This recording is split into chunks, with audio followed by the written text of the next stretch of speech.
So good evening and welcome to the Graduate Institute. I'm Ilona Kickbusch. I'm the director of the Global Health Center, and I'd like to welcome you very much to this event on the future of health in Africa. Those of you that know our center know that we don't shy away from the big questions. So let's see how we proceed in trying to map what that future is.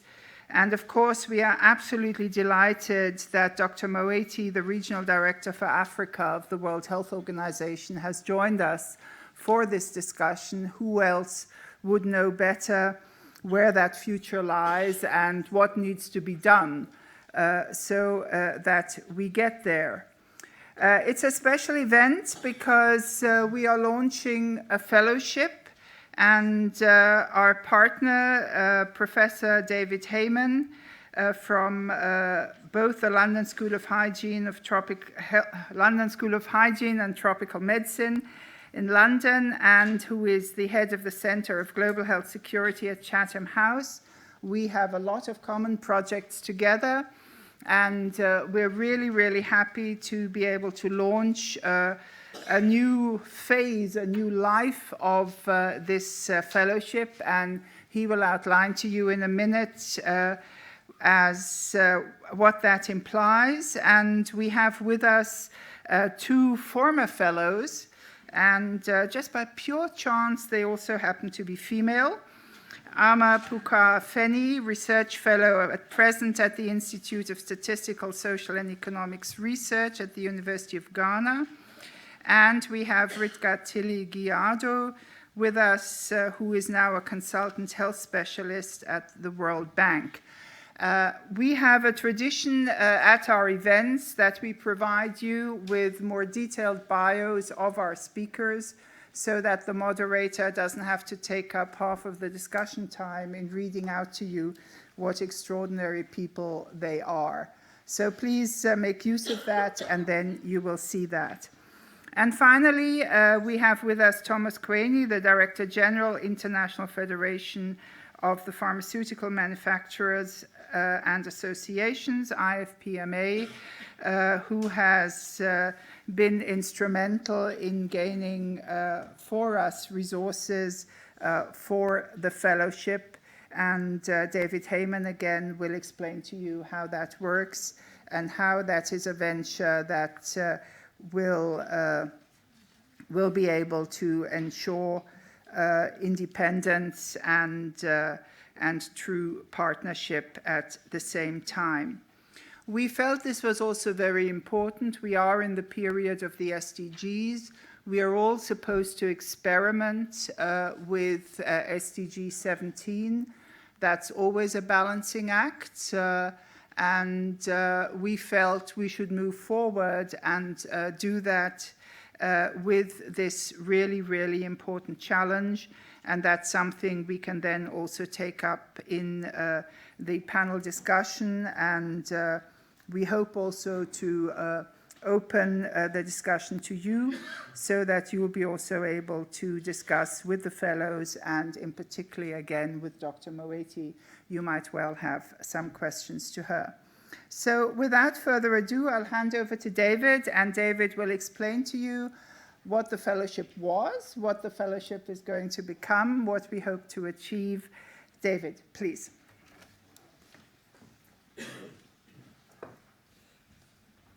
Thank you very much, Ilona, and thanks to all of you for coming.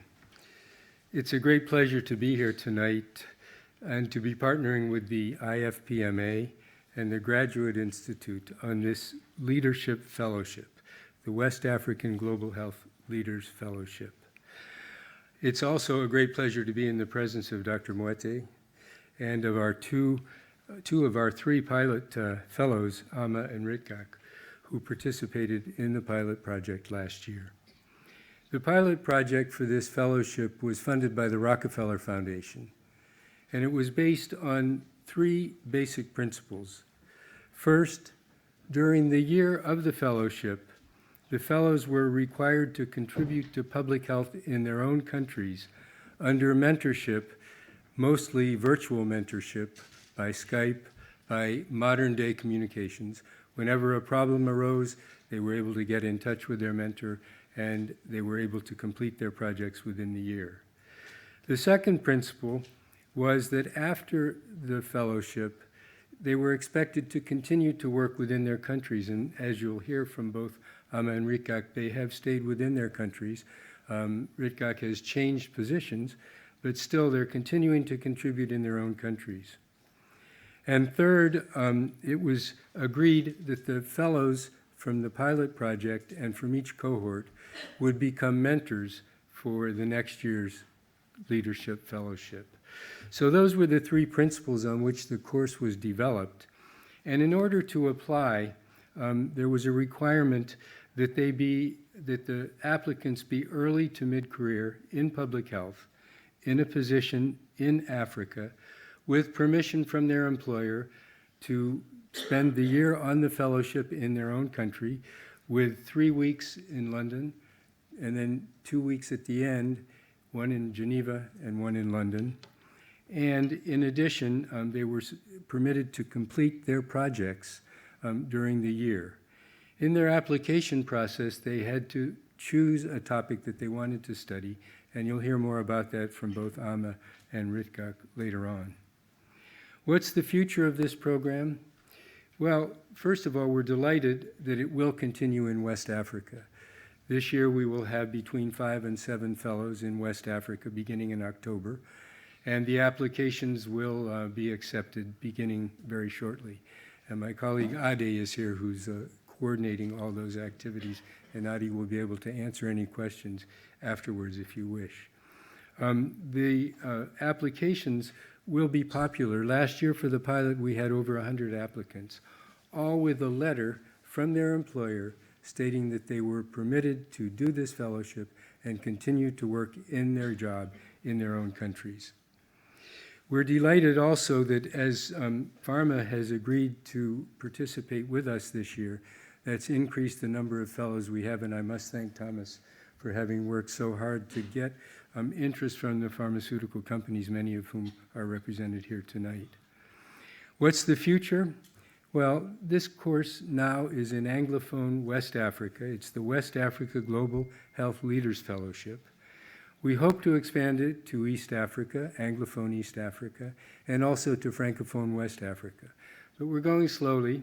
It's a new model. It's a model that doesn't give a degree, that creates, we hope, public health leaders, and I believe you'll agree that we have been successful in not creating, but in supplementing good leadership skills already in the 2 fellows who we have tonight. So thank you all very much again for coming, and a special thanks to the IFPMA. And so, Thomas, I'll turn it over to you.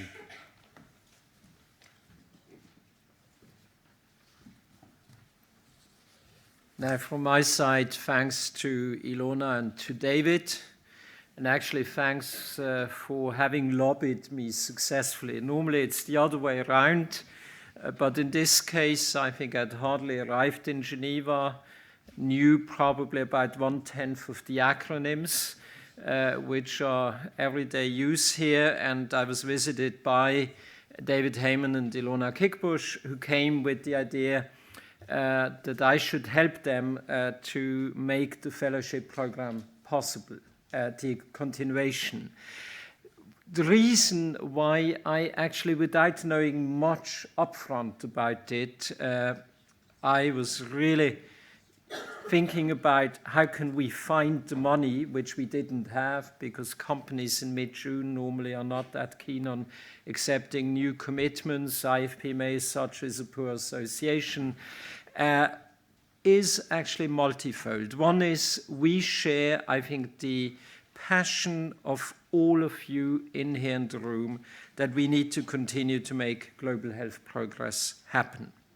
It is actually part of the raison d'etre of an organization such as ours. And to be honest, when David and Ilona visited me, I didn't know yet that on June 7th, 1968, IFPMA was founded, which means June 7th, 2018, we will celebrate our 50th anniversary a few months later than WHO, its 17th. In fact, we have been committed to global health progress for 50 years, and this is cause to consider on where we are, what worked, what didn't work. It's also a reason for having some more events which we plan, among others, with the Global Health Program of the Graduate Institute on, are there lessons we can learn? For instance, are there lessons we can learn from progress made in HIV/AIDS? Are there lessons which could be learned and then the learnings copied and pasted to make similar progress in NCDs? We have made progress when you look at the eradication of smallpox, the decrease of more than 50% of child deaths from diarrhea. Malaria has dropped quite significantly, but we all know that much more needs to be done. We in IFPMA, we really want to be part of that because I'm convinced that you need innovation.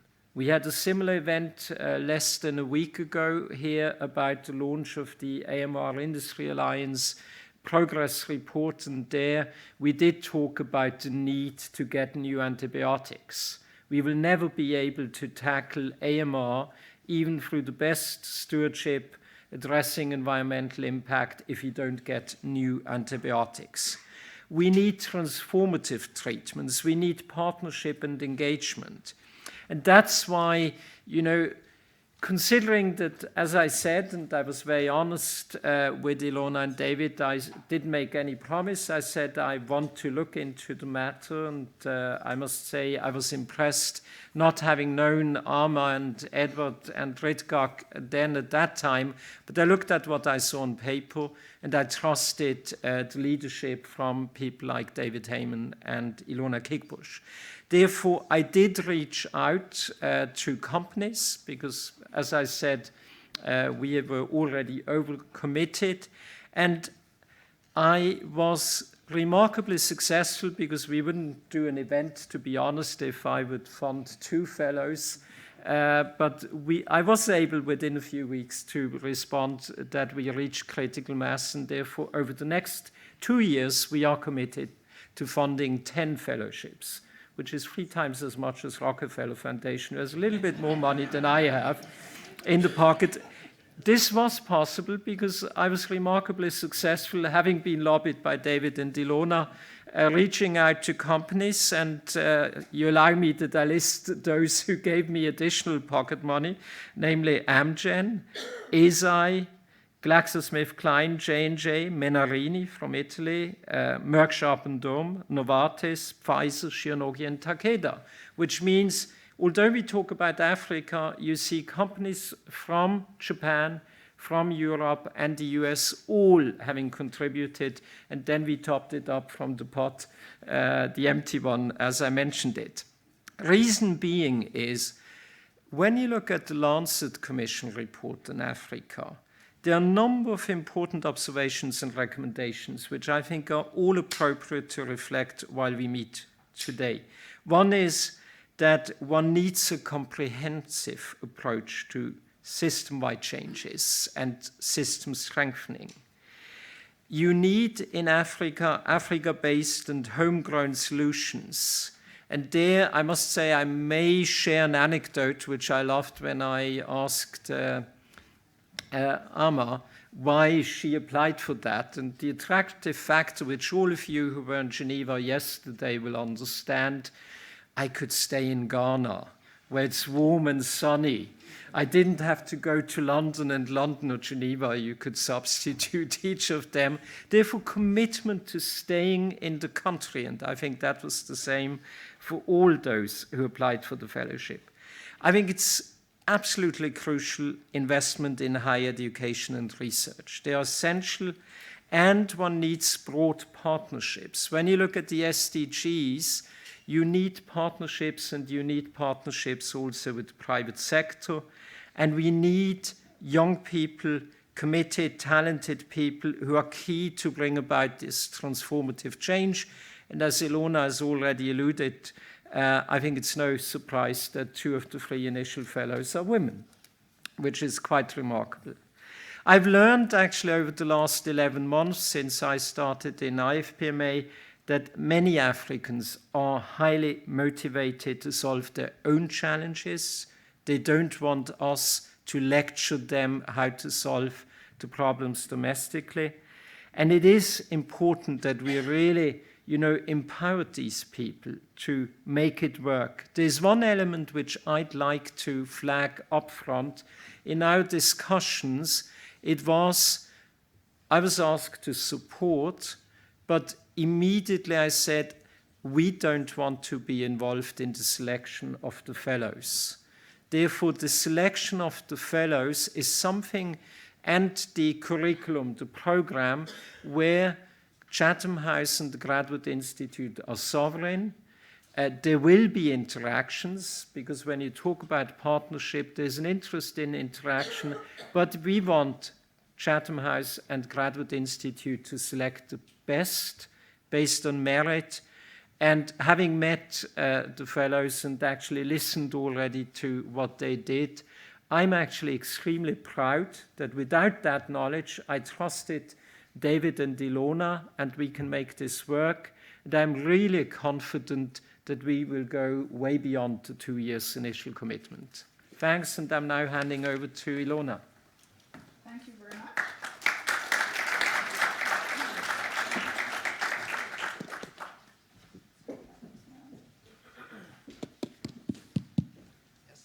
Can I ask the panelists, please, to come up and join me here?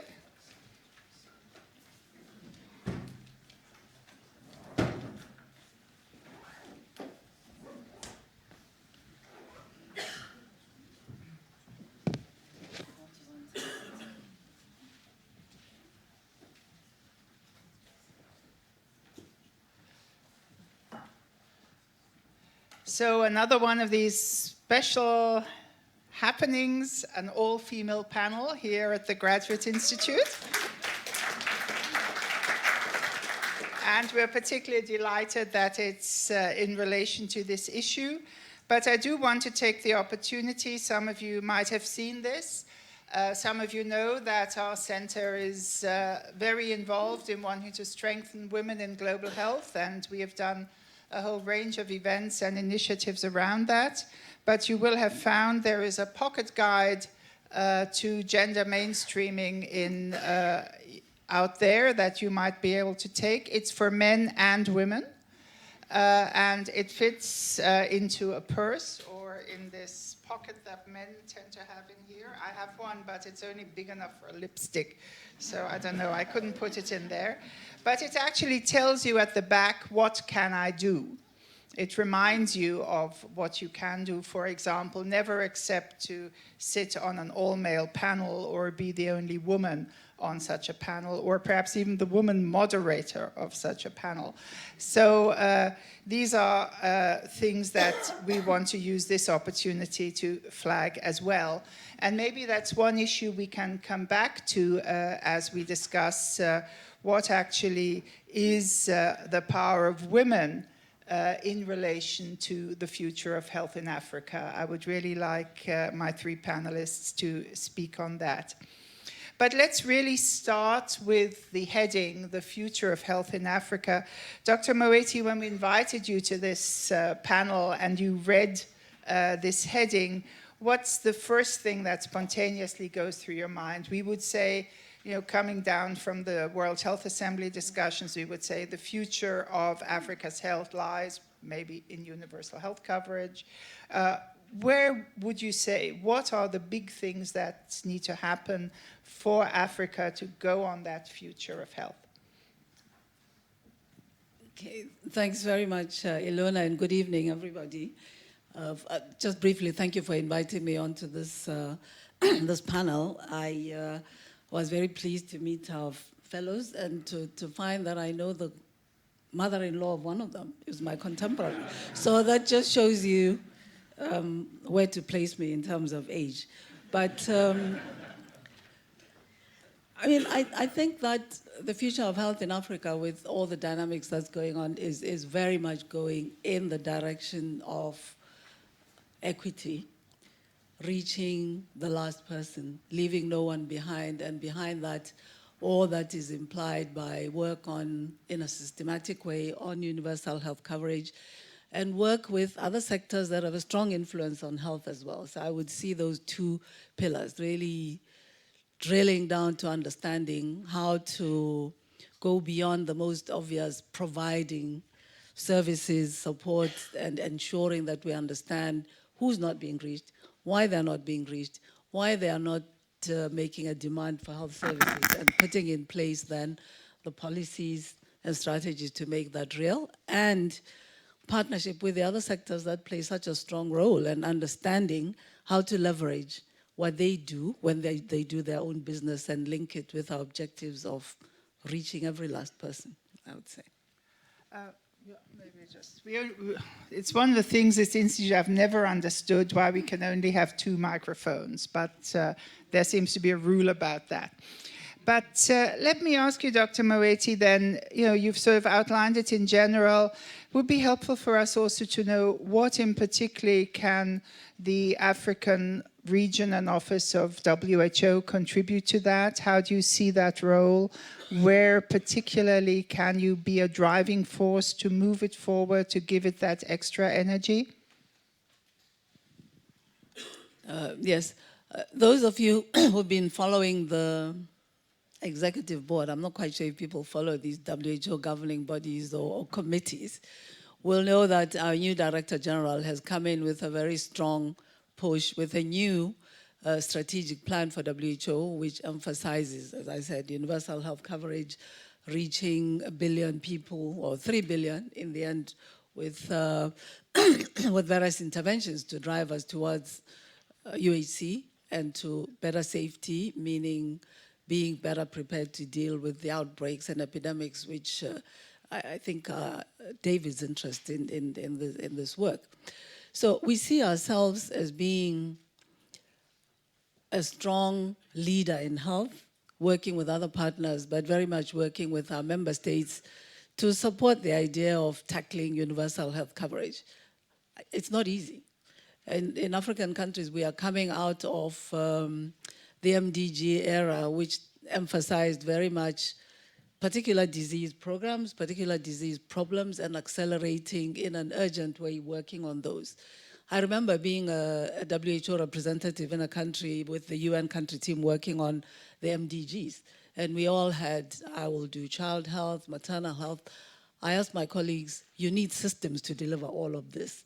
And I was asked, is that a WHO program? I thought, no. It is what you are hoping to deliver, everything on child health, sexual and reproductive health. So we would like to be one of the primary promoters of policy that recognizes the importance of a systemic approach.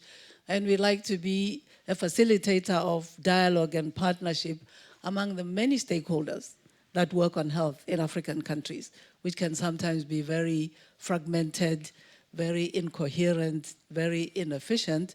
And we'd like to facilitate that working together so that at the end of the day, the policymakers and the leaders who are pulled in so many different directions actually find the clear direction to guide everybody to see what is being contributed by all the players and to reach health outcomes that are to the benefit of everyone, include the most marginalized, poorest people in the region. That's why. And secondly, we'd like to be a good supporter of collecting data, putting systems in place that enable everyone to know that progress is being made. Thank you, Dr. Moeti. Let's just move to the 2 fellows, and maybe Ama, if we can start with you, and if you can share with us, based on your work as an academic on the one hand, but on the other hand, being involved in this fellowship and wanting to, as we heard, stay in Ghana. What are the challenges that Ghana faces? How do you think you have progressed through the fellowship to be able to contribute maybe to some of the solutions in moving Ghana forward? Thank you very much. That's a lot of demand on 10 months of work with Chatham House. But then I'd like to say that I'm a pure academic. I've always been happy behind the computer doing my work, churning out evidence. And I was very comfortable with that till I saw the adverts for the fellowship.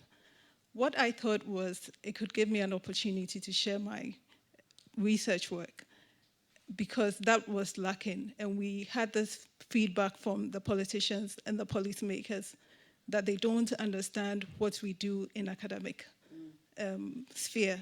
We come up with all these fantastic results and they can't understand our language.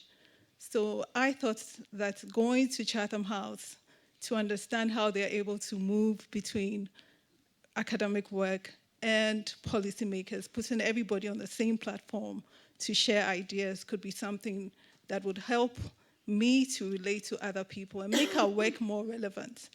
And so I was not disappointed. My 12 months with Chatham House has really changed me.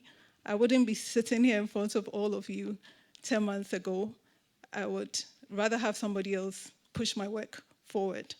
But I must say that since I started with Chatham House, this is sort of a monthly affair. I've moved from Boston to Uganda, back to Ghana, here in Geneva 2 times already, to share some of the findings I came up with the support from our mentors in Chatham House. And so for me, this is very transformative. I don't know how they were able to do it, but it's been sheer trust in the fact that we are capable of doing it and putting us in the place to do it. We had no option but to go out there and disseminate our findings. So that has been a very good turnout for me. Thank you, Amma. Can you tell us a bit about your research, though? Because you were looking particularly at how poor people can be part of insurance systems, in this case, social health insurance programs. What relevant information were you able to draw that you were then able to share with policymakers? What kind of discussions emerged from that? Because that surely is, one of the big issues if we say leave no one behind. So I must say that what pushed me to look at this fellowship was universal health coverage. For a long time, I had been looking at health finance, and that was part of my PhD thesis, to look at health finance in Ghana and look at whether we were actually covering the poor with our health insurance system. So Chatham House gave me the opportunity to actually do a comparative study, look at 5 countries in Africa who were moving towards social health insurance. So it was Rwanda, Kenya, Tanzania, Ethiopia, and Ghana. And my key question was to look at whether the poor people were being covered by the health insurance, because that is the basis for UHC, leave no one behind. What I used as an indicator was access to skilled birth attendance. And this is the demographic health survey that is done across all of these countries. And surprisingly, with the exception of Rwanda, all the countries had the very poor unable to access skilled birth attendance. And for me to have a free maternal health insurance system in Ghana and have the very poorest not being able to get into facilities to deliver their babies was questionable. What was going on? So I questioned the systems, and I realized that there was a governance issue that we had failed to look at. And coming to Geneva and talking to Michaela and everybody at the Graduate Institute, I went back and I thought maybe I should have looked at governance and looked at how we govern within our systems and how that is able to help people access care. And for me, if we have the opportunity to mentor the new cohort, it will be something to look at governance, political interferences within our policy-making process. We will start finding answers to some of these questions. Otherwise, we'll just be going around in circles and coming back to the same point. And UHC will never be a reality for Africa. Amma, thank you for that. Can I, just before I go to Ritgat, ask Dr. Moeti to comment on that? The importance of governance. What's your experience? Yes, I think it is extremely important, and I find your findings and your comment fascinating and confirming something that I also think is extremely important. You can have an evidence-based, rational approach to making policy, And then you would have to contend with the realities of implementing it so that it actually plays out in the way that it was planned.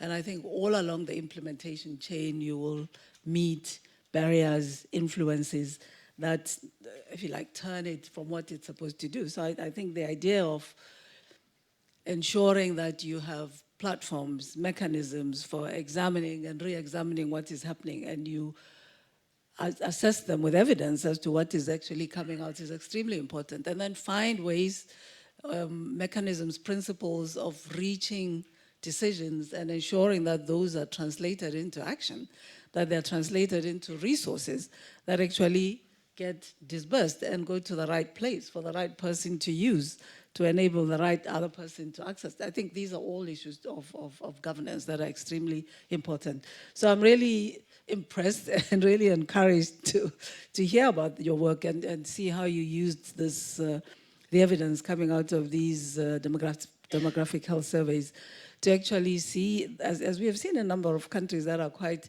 famous for having national health insurance, that when you actually drill down to see what happens where, how does the disbursement go, how is the access organized for whom, and how are some of the barriers put in place that can be addressed by a very transparent, evidence-based, rigorous approach to analyzing what's happening. I think it's absolutely fabulous. So, Alma, it's a trip to Brazzaville next. So, Ritgard, we've spoken about government and governance, but governance, of course, also includes, the responsibilities of the private sector.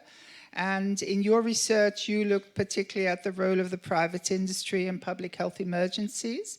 So if you could share some of the outcomes of your research, but also, like Alma did, what did this fellowship do with you? So the outcomes of research is one thing, but if one does something like that, usually one changes oneself as well. So would you share some of that with us? Thanks, Ilona. So I'll start from why I chose this topic and I chose to look at the private sector. I found myself, having worked in the private sector and for international organizations, suddenly in a role in government. And I knew that there had been this conversation around the Ebola crisis and post-Ebola about getting the private sector more engaged in the global health security agenda. There was new leadership in the sector, and I thought, looking after the private sector portfolio, that this was an opportunity for me to again gather the evidence and rehash it and try and make forward progress. But being someone who had been on the ground more than at policy level, I think the Chatham House Fellowship came at the right time, because it was really about the translational ability. So for me to be able to take what I had, what we had from the implementation and operational levels, and being able to convert that evidence, even going beyond the policy, into action. And I'll share a bit more about the action bit, the outcomes. So I looked at the role of private sector as a simple qualitative study. I spoke to stakeholders in Nigeria and in Sierra Leone about what role they played during the Ebola crisis and what enabled them to participate effectively, and where they encountered challenges or had barriers. And I think this is not very new, but we know that the private sector has comparative advantages. There are a lot of offerings and some non-traditional offerings during the Ebola crisis that we did not expect. For example, the translation of sort of management expertise, or leveraging technologies real time and so on, which we had never really used on the ground. And but the apprehensions are still there. I saw, especially post once there was calm, that a lot of the stakeholders reverted back to the initial position of equipoise with a bit of caution about engaging with each other. And I think that's where our big opportunity is, and I saw that as the opportunity. How do we stay engaged? How do we sustain the dialogue? How do we sustain the engagement? And very importantly, how do we equip those on the government side in government to have the capacity to, when the situations arise, be able to negotiate effectively with the private sector? And so those were the big sort of outcomes. And for me, it was beyond just the outputs. It wasn't just about the policy brief or the research paper, but being able to work hands-on with the Center for Disease Control in Nigeria at the time, and also speak to some leaders in the private sector through a private sector coalition to begin that conversation, or to continue that conversation. And that has translated now into actual support on the ground in terms of logistics and supply chain management for the Centers for Disease Control, and also in capacity exchange in terms of management and leadership. So you would say it has had really practical impact based on those conversations and the outcome of your work. So we've had two examples where evidence in a variety of ways, evidence that is in a way related to governance, does make a difference. And I'll turn back to Dr. Moeti, because I'm sure you are also facing the issue of, how to interact with the private sector, how to engage the private sector for all the challenges in Africa.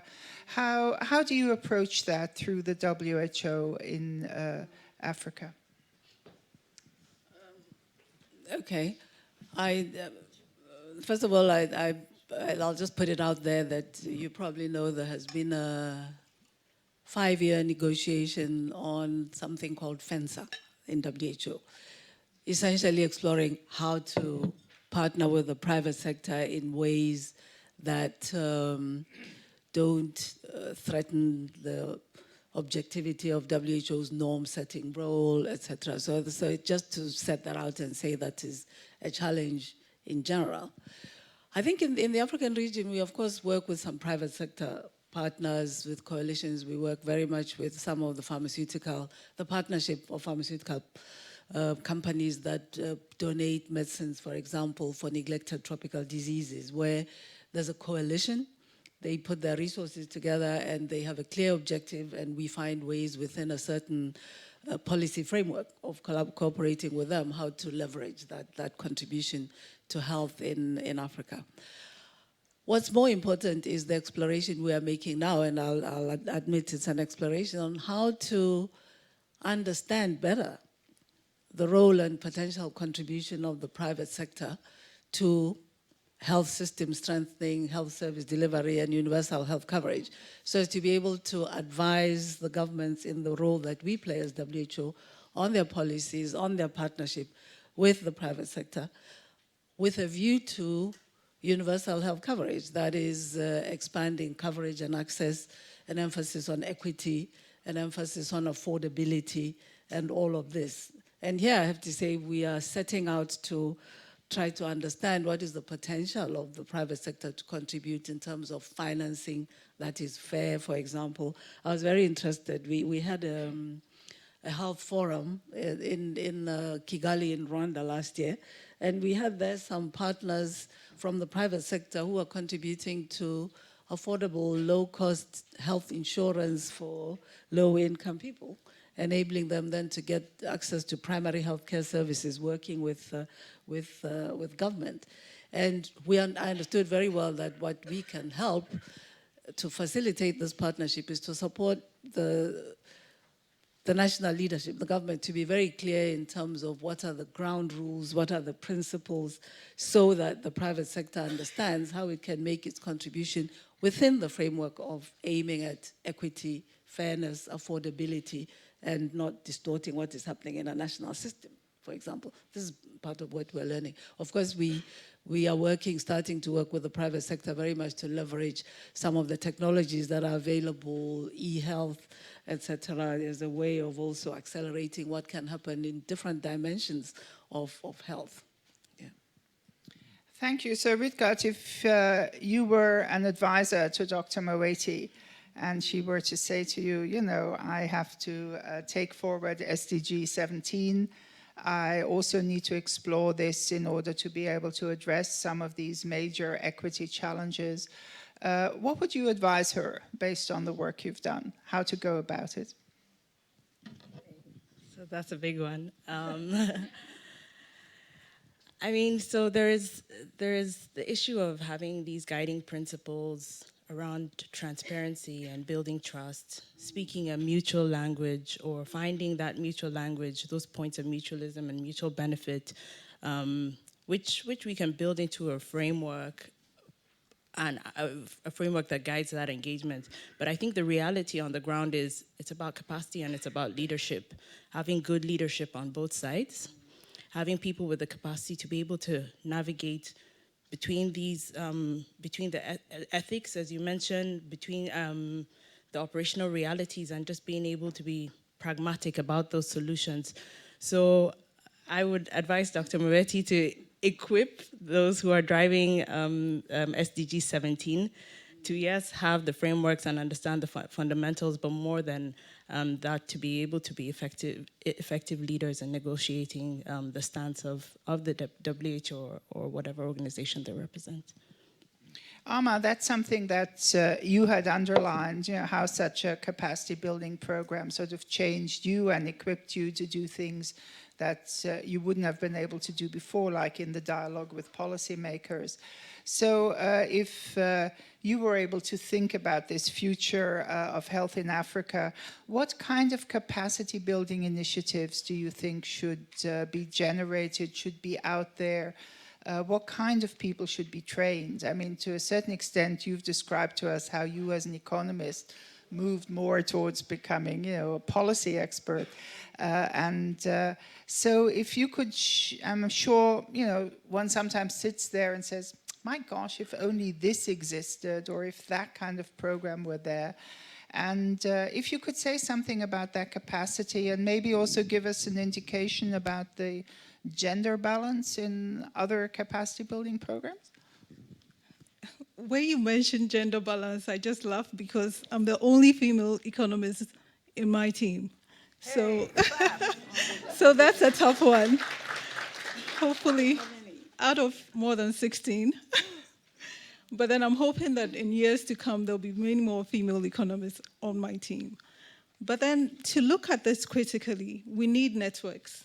I would never have had the opportunity to speak on platforms that I have in the past 12 months if I wasn't connected to Chatham House.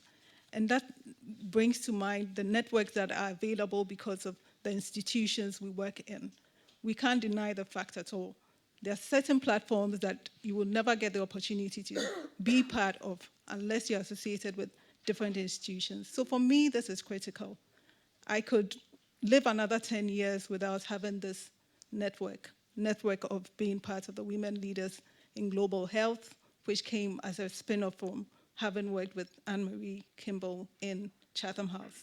So for me, this is somewhere we can involve more people, in young women, young men in Africa, to be part of these platforms, invite them to your roundtables, make them part of the expert panels, engage them, and open the networks to them.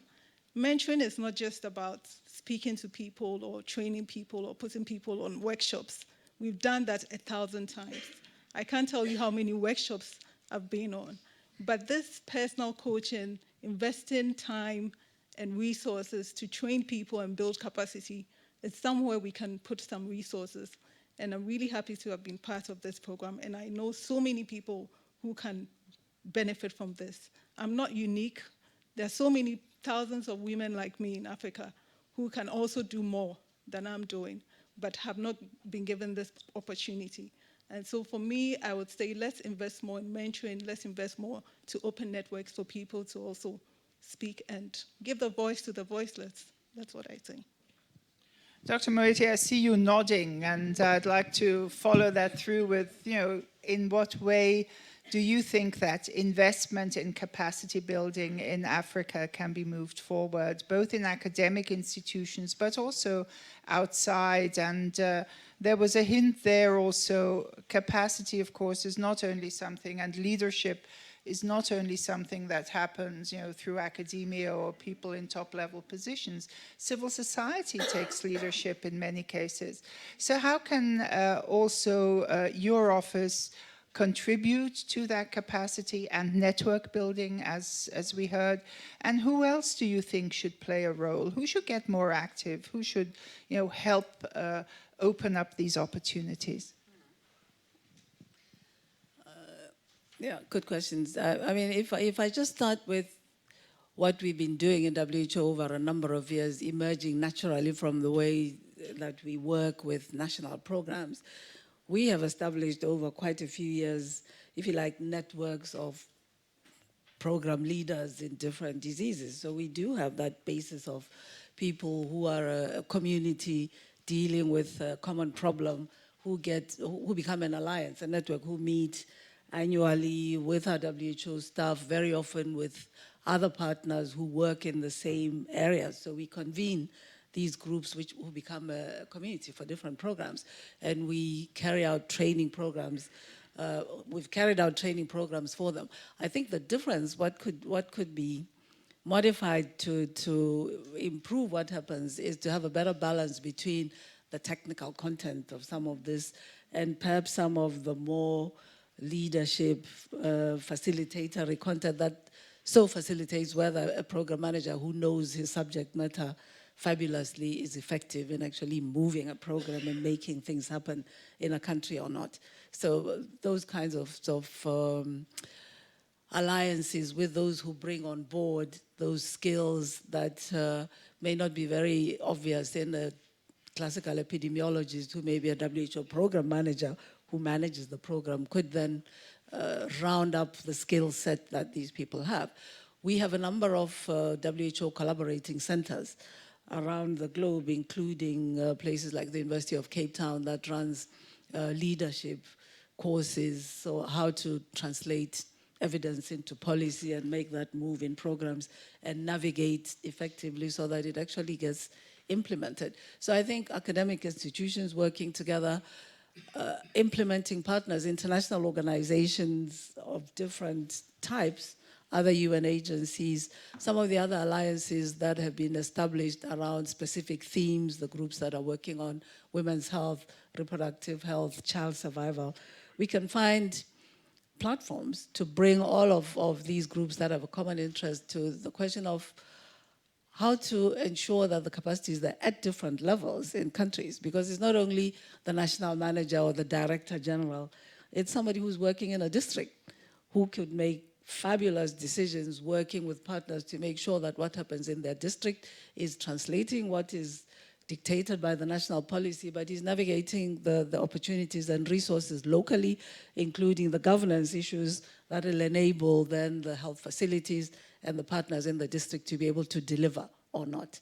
So I think it is pulling together different groups, academia, implementers, and I think you said something that's very interesting about the, if you like, frustration between the academics with the fabulous information that you are generating, with which implementers see in journals, and then ability then to translate that into their policies and programs effectively, so that it actually results in something happening in a clinic, in a district, in a multi-sectoral committee locally that's trying to work on cholera in an area. So I think these are the types of groups. And then, of course, international partners. I think what facilitates some of this is getting in people who get a broad range of experience, where you can interact with academics and policymakers from perhaps other regions, and where that can also mobilize some of the resources that's required to structure some of these supportive programs. I do very much like the design of this program, where people are working in their countries at home, and they are enabled to get access to all sorts of resources internationally for support. So we've actually identified, I think, very nicely. We did start with systems, but we're sort of there saying, you know, systems are run by people. And that systems run well, they need to be governed well. And in order to affect change, one also needs innovation, and one needs leadership, and one needs that dialogue between the many, many different partners. So I think one new dimension that has entered the universal healthcare discussion is, of course, what's sort of called the workforce or the human resources discussion, to actually, first of all, show us the economic dimension also of a health workforce. And again, if we look at a health workforce, it's the majority are women. And that makes a tremendous difference in terms of income, in terms of, their livelihood of their families, in terms of a country's economy, etc. So how do we bring these issues of, building universal health coverage, showing leadership for health, having the capacity, and again, that dimension of the enormous need for a workforce actually in a very short period of time.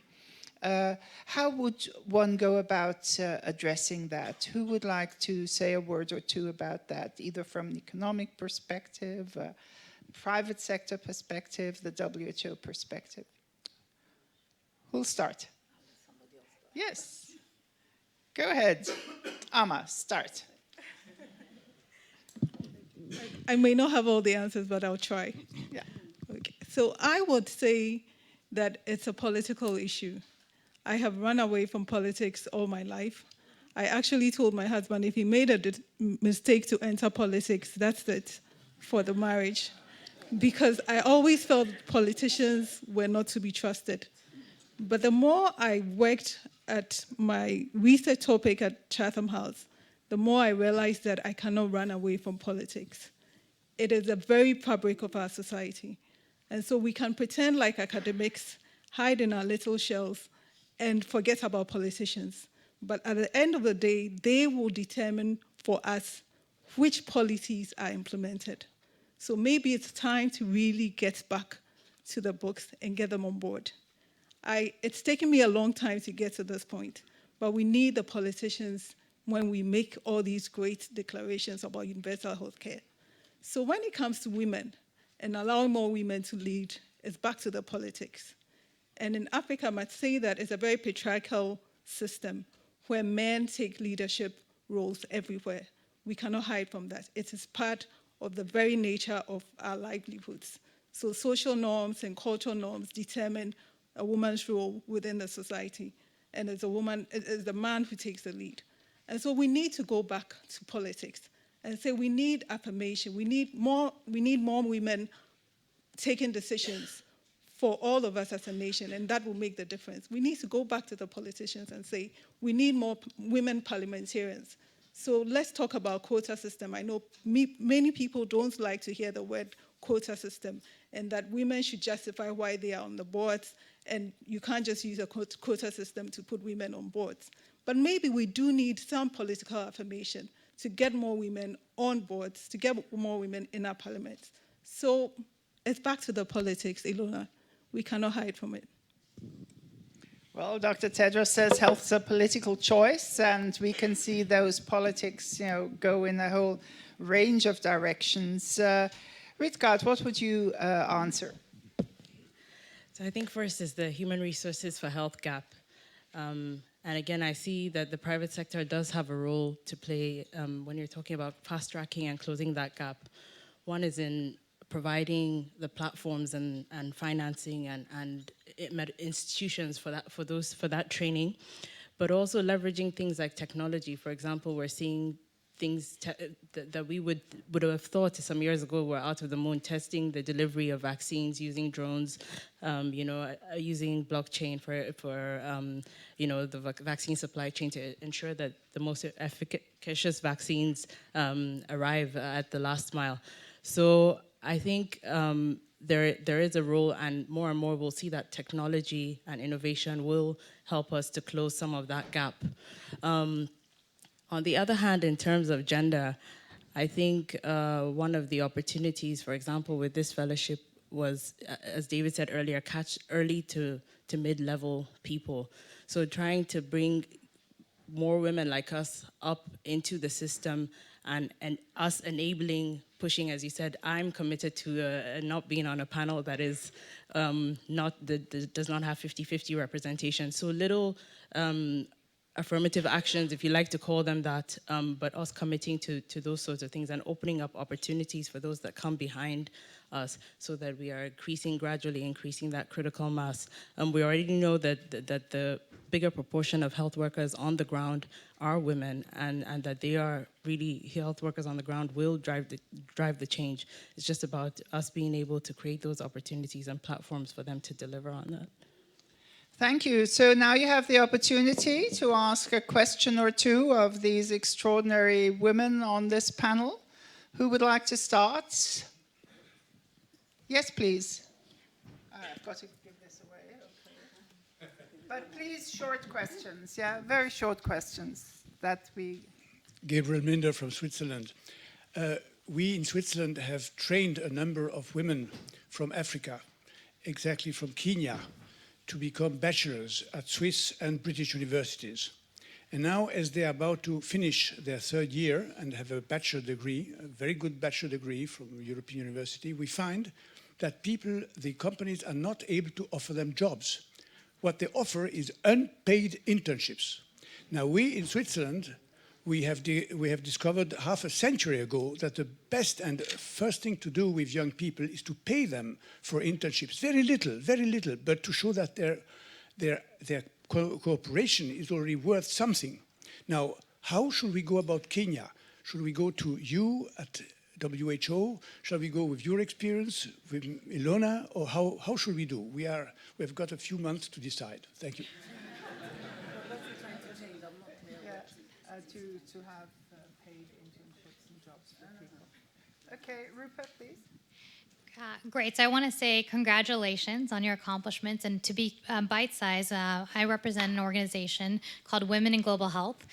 So very excited. We were the implementing partners for the conference. So an opportunity is, as you talk about building networks, both of you, young women that are emerging leaders in this space with a well-established, also we're talking about the future of health with Dr. Modi.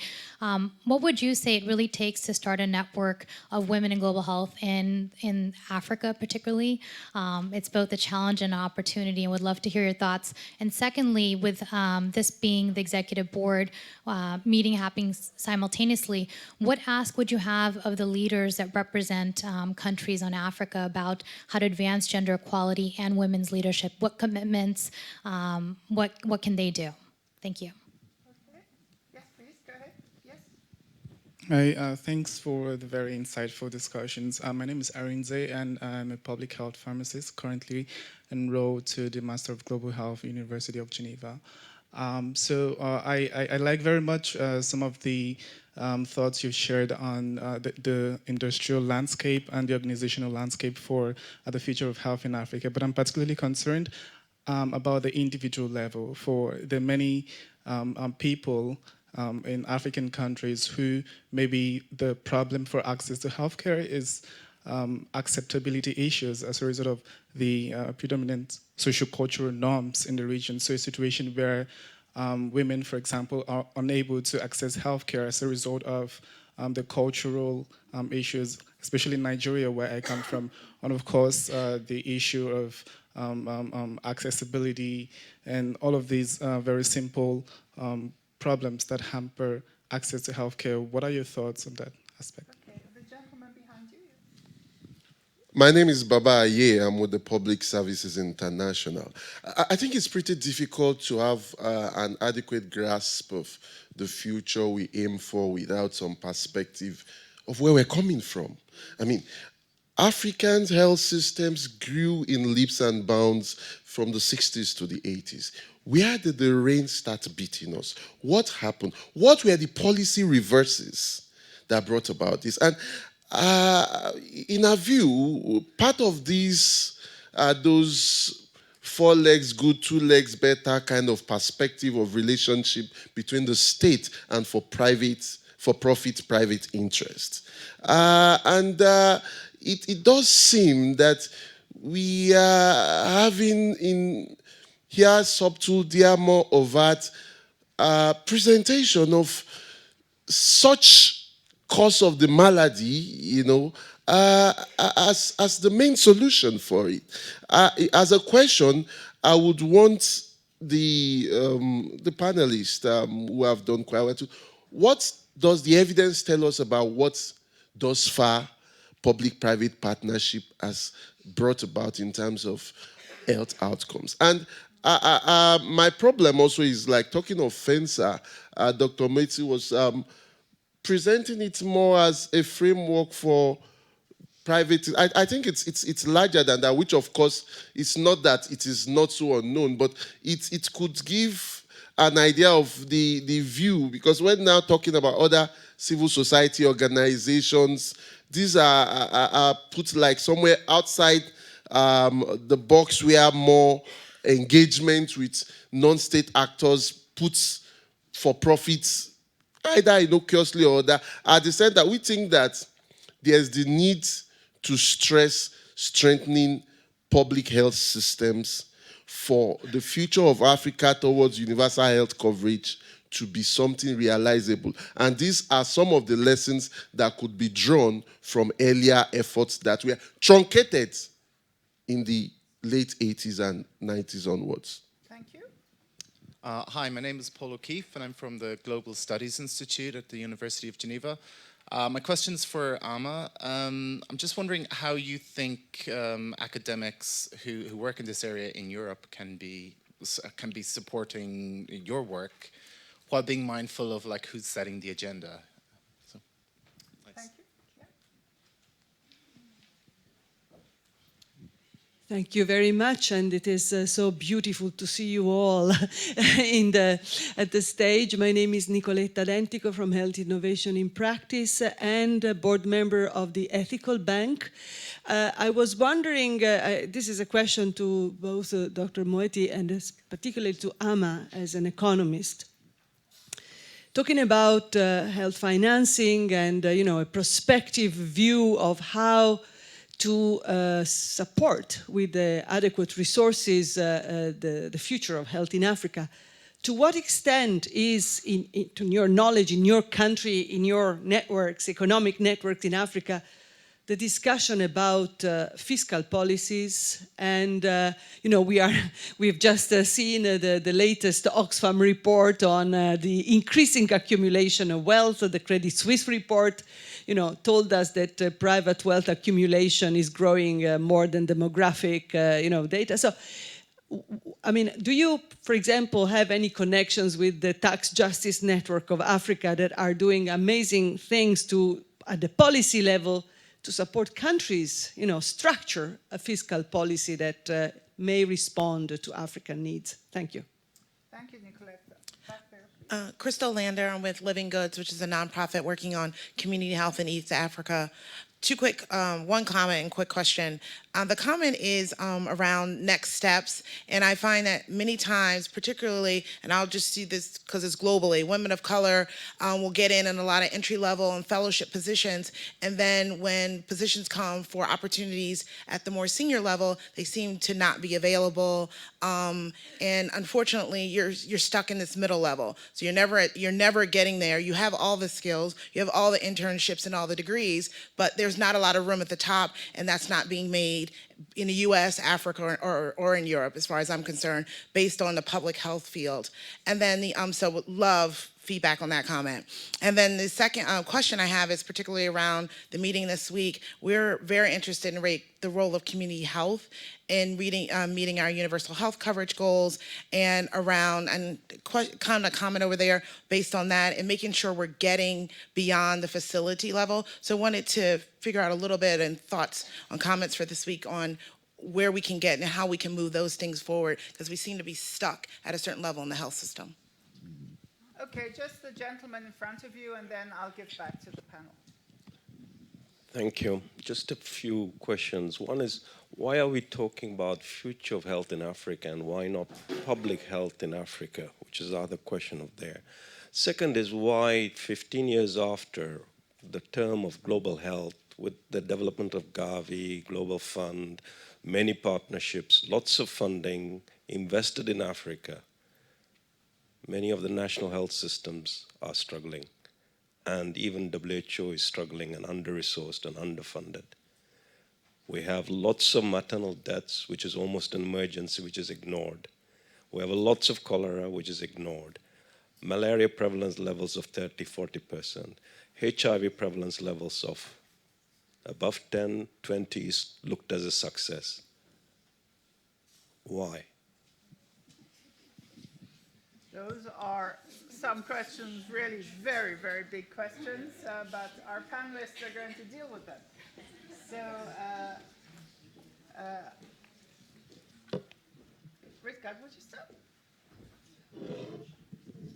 Just choose some of them. Yeah. Okay. So I'll respond to your question on what does it take to start a network, because I think I'm sort of going through part of that process now with the Pan-African Women in Health group. So looking at sub-Saharan Africa and young women in health and how we can work together to unlock some of the challenges or barriers that you've mentioned. I think it's most importantly about bringing people with a like mind, using the same or like frameworks, and bringing them a core group together. This is what we've done. We've brought people from the private sector, from government, from international organizations, a handful of people. And some of our dialogue right now is about where do we see our group positioning in terms of global health? Is our work focused on achieving the goals of the AU or at country level, or are we keying into the SDGs and using that as a platform to try and mobilize other stakeholders into that conversation? And then the other question about the private sector and whether it seems to be now preferred as a solution. I think it's also about unlocking or unpacking when we're talking about private sector, what we are talking about. Is it financing? Is it service delivery? Is it just other elements of the health system and partnerships in those areas? And of course, one thing that came out, I think, also from my research is that government leadership is imperative.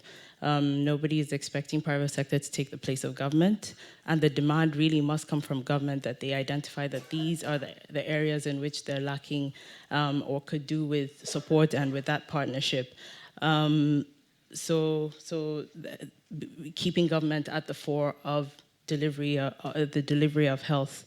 And the evidence is mixed. So when we look at the malaria elimination agenda, for example, some countries like Nigeria, over the last 5 years, tried private sector co-pay models.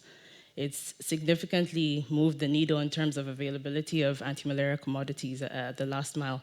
So if you look at most of the primary healthcare facilities in country, they may have low availability of family planning commodities, for example, but in each of those facilities, our most recent surveys show that we have over 3/4, so 75% availability in each of those facilities. So I think it's really about taking the best of those partnerships, but also recognizing that government leadership is and continues to be imperative for things to move forward. Thank you very much. Some of these questions are PhD theses.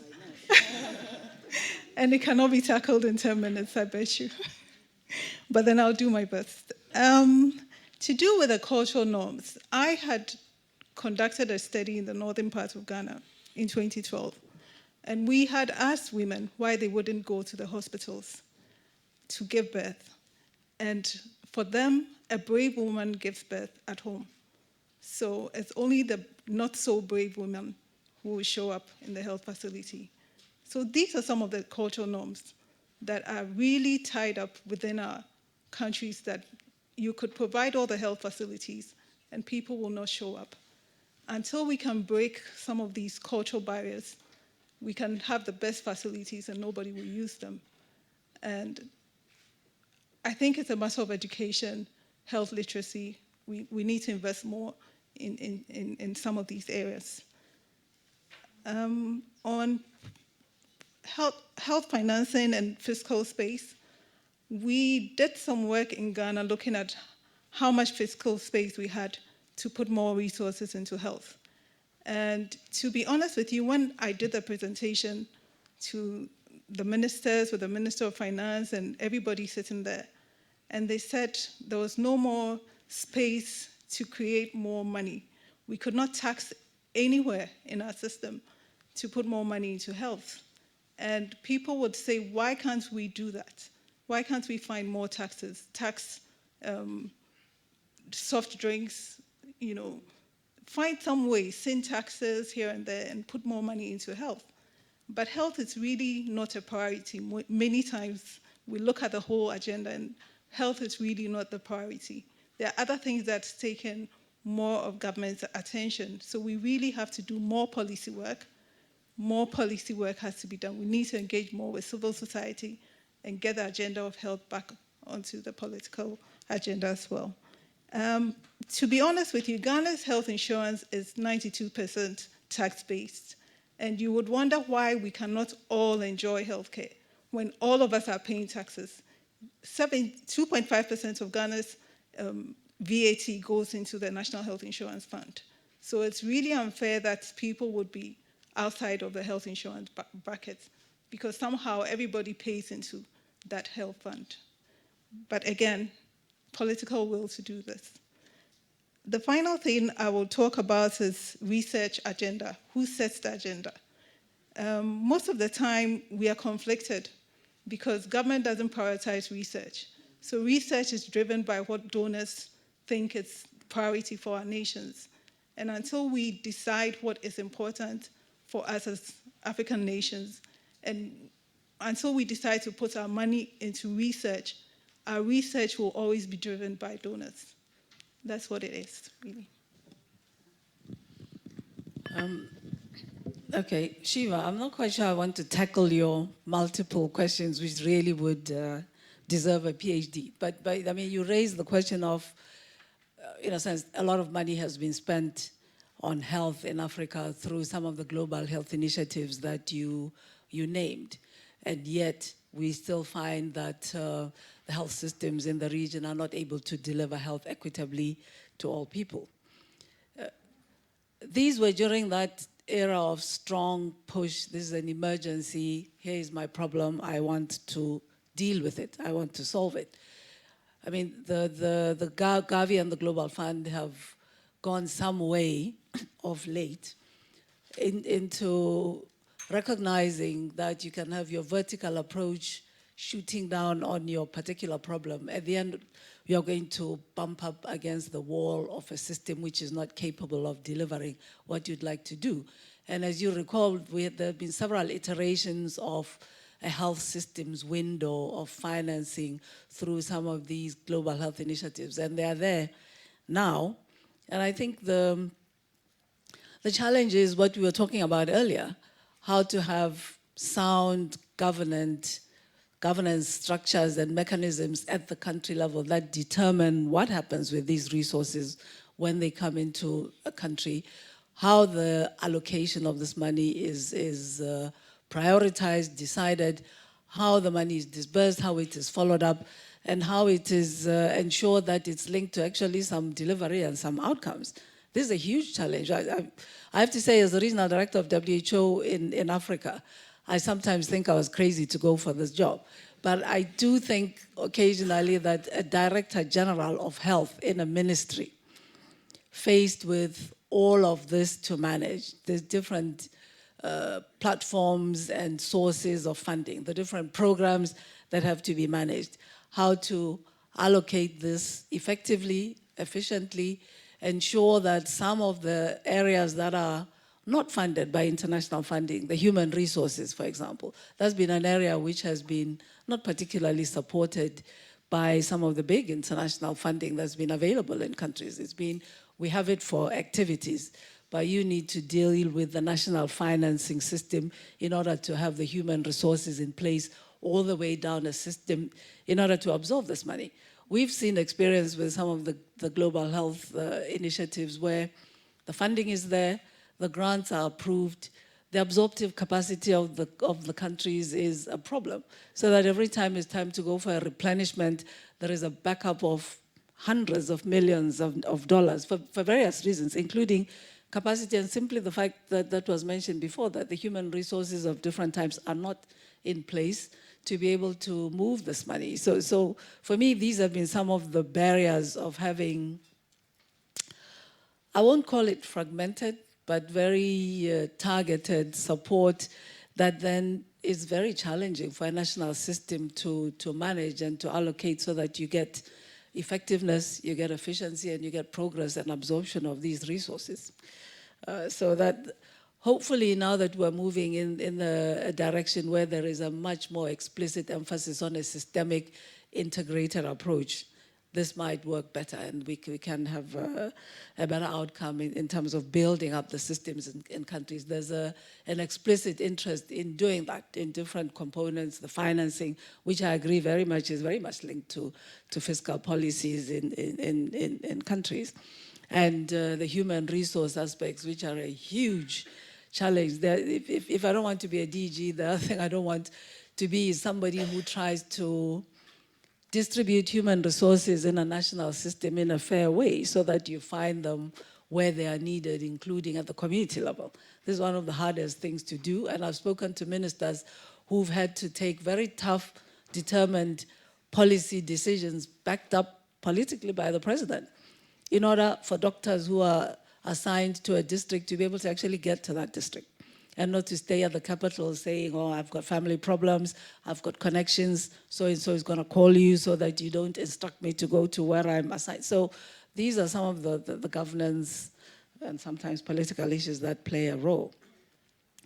There was a mention of community health workers and universal health coverage and how to work with them beyond health facilities. As you know, there's a strong movement on community health workers now. There's been experience in some countries that shows that it is useful for community health workers to be part of the national system in a way. I think we're transitioning from having a plethora of program-related voluntary community health workers in a kind of patchwork in many countries to trying, with the experience of some countries like Ethiopia, Rwanda, to have a more coherent approach to having this cadre, having acknowledged and accepted that they have an important role to play within communities, as well as an interface between where people are living and the health system, starting at the most peripheral health facility. I hope this is the way that we are going to be going within the framework of driving towards universal health coverage. And then just to our colleague from PSI, you're right. As I said, I mentioned FENSA, by the way, to emphasize the complexity of trying to establish this partnership between the public and private sectors, as exemplified by WHO. The length of time it took to negotiate this. I imagine if national governments as well are needing to navigate and try to see how they can leverage this within the framework of the principles that guide what they want to do and where they want to reach. So what I can say about WHO is that we are trying to learn, understand, analyze, and indeed look for evidence of what has worked and what has not worked. If you speak to the South African minister, he can give you a PhD thesis of what has not worked in his view, with a very powerful private sector and some of the most expensive healthcare in the world, as WHO has shown them, has enabled them to show. So I think there is a lot to learn about guiding principles, goals, where those are shared, and how to combine the resources in such a way that we keep in mind and we show that we're delivering in an equitable way to all the people that need healthcare. It will not be simple. Thank you. Thank you very much. We've reached the end of this panel, not the end of the event yet, but I'd like you to thank these extraordinary three women who have presented their ideas, the first regional director of the African region of the WHO, and two potential ones.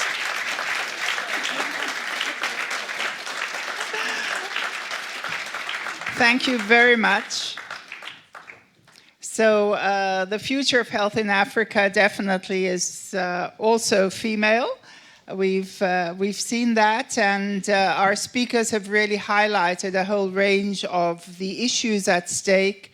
And I think it's been really important to have this message, how political it is, and the political decisions that are needed, and that even if we do have solutions, if the political will for those solutions, in quotes, is not there, the fiscal policy was one of the examples, then it is very difficult to move forward.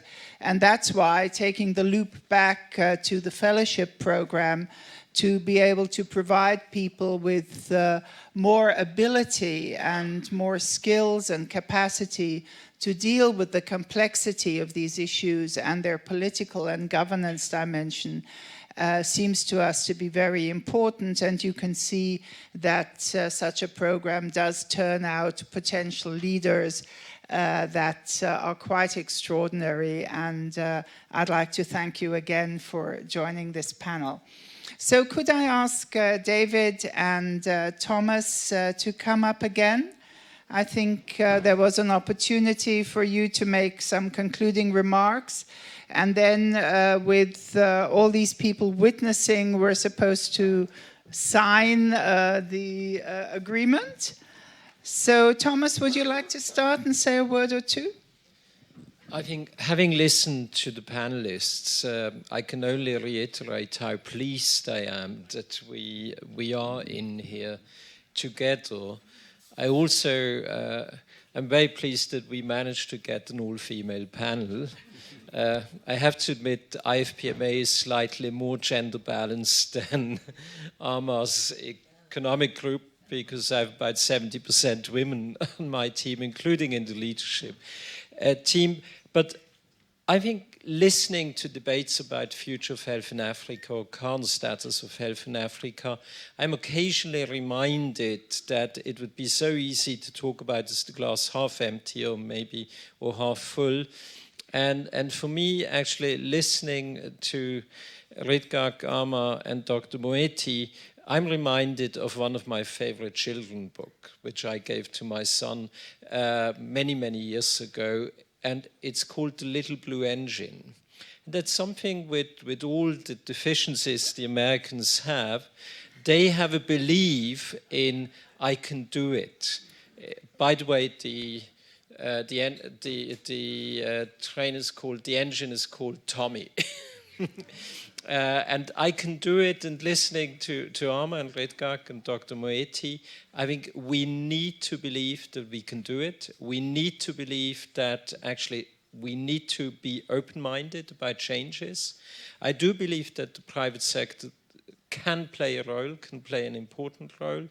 And I do hope that we are on for future progress together.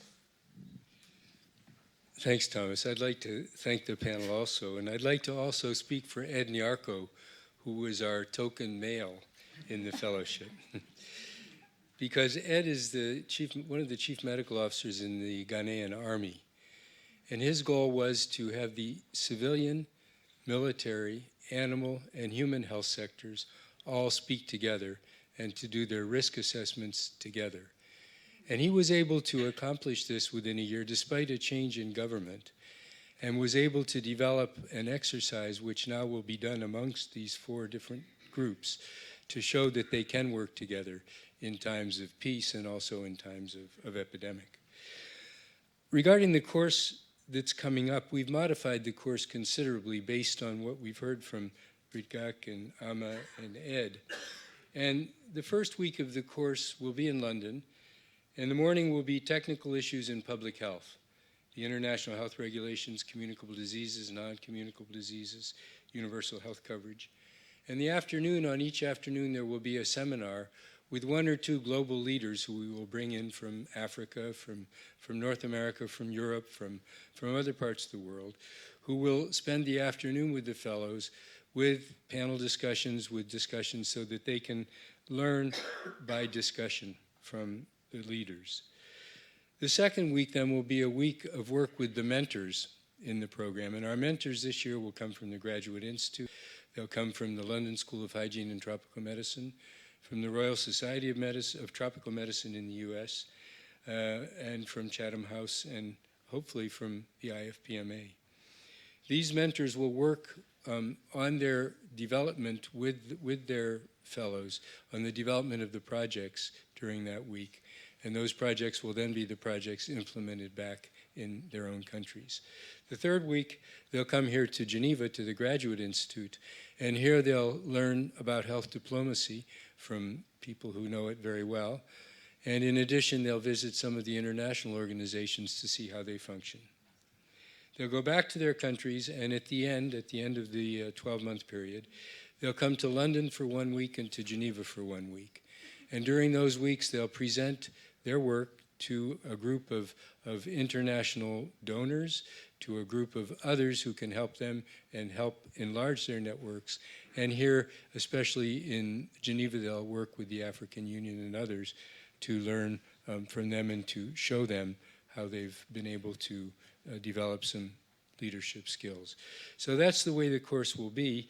It just leaves me again to thank the IFPMA and the pharmaceutical companies for their support for this, and for others who will be supporting this as well. The research councils in the United Kingdom have seen it of benefit to put some of the researchers who will be doing research with them into this fellowship as well. So I'd like to thank all those who are supporting the program, and of course I'd like to thank Ilona for having hosted this meeting this evening. Thank you.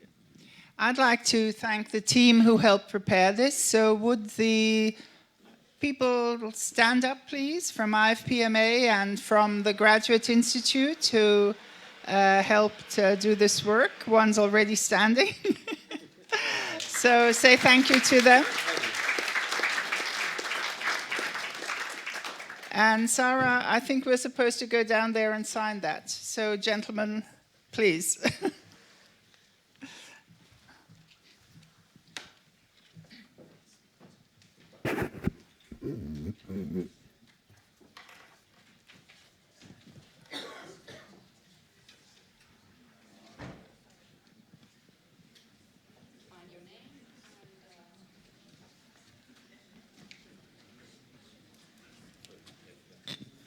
And following this, there is a reception, so you can network and talk to each other.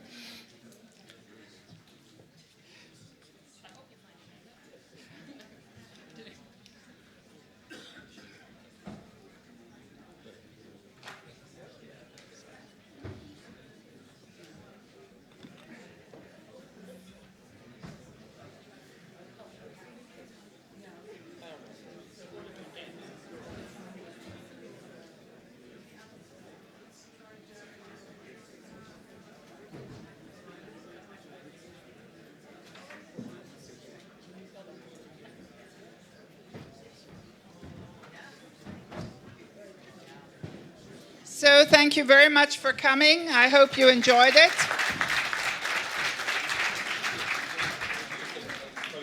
Yeah, we'll do that. And see you at the reception.